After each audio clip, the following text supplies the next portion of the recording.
This is Happy Parenting, the ultimate guide to smart and happy parenting.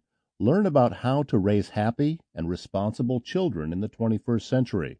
Written by Mary Mcjude. Read by Todd Studer. Introduction.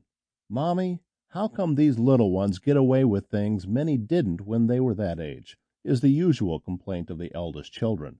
They were referring not to their first brother, who was just a few years younger, but to the next batch of siblings, a boy or a girl who came about 10 years later. As parents, you do not try to play favorites and be consistent as possible. However, that eldest child indeed had reason to complain. Well, son, it's because your parents have learned a few things as you were growing up. You must understand, your parents never had any kids before you, so they made a few mistakes with you, is probably the usual explanation.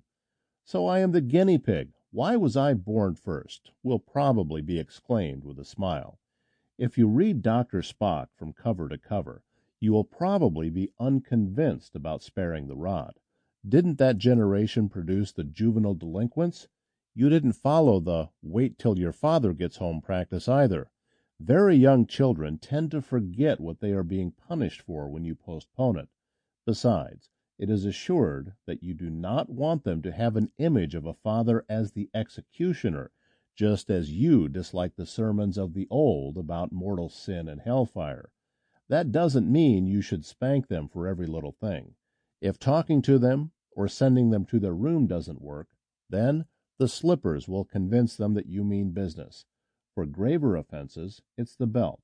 No TV, no telephone, no parties, grounded, or no allowance, whichever is effective at the point in time upon consultation with your spouse, their other parent, of course. You should avoid spanking as much as possible. You can even try classical music to calm the warring preschoolers. Result? They will fall asleep. They will probably say, "No wonder I hate classical music," when they learn about your trick when they were small. The main thing a child should understand is to know that he or she did wrong.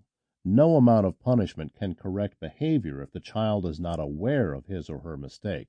And the best thing to achieve this is to take the child aside and talk to him or her calmly. If the child is ranting and raving like the Incredible Hulk, it is useless to talk to him or her. That's when you send your child to his or her room. Come out when you're not Hulk anymore and we will talk. More often than not, they fall asleep out of sheer exhaustion. This is one of the mistakes you can have with your eldest child. When he or she has tantrums, you should probably shout back at him or her. If you don't stop, you will stand in the corner. If you don't want to spank him or her, one of you could bodily carry the child to the corner where he or she would wail and wail until somebody else would come rescue him or her. Come, darling, come here. There goes your discipline. It was really more a punishment for you than for your child.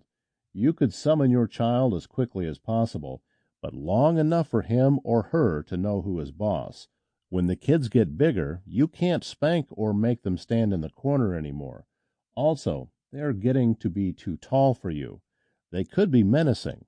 They are on to one another like a cat and a dog, and you would be the referee pushing two ferocious gladiators away.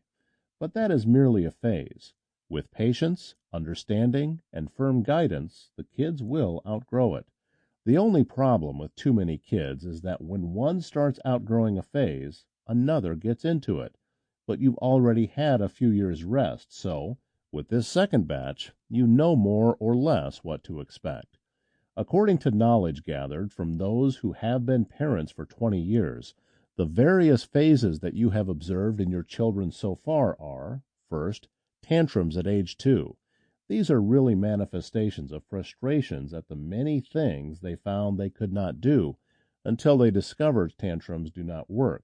Slow eating from 2 to 3, an effect of weaning from the bottle, and a certain wariness at discovering different tastes. Quarrelsome from 7 to 12, as a way of asserting their individuality. Sensitiveness, secretiveness from 12 to 15, as they begin to discover their sense of privacy.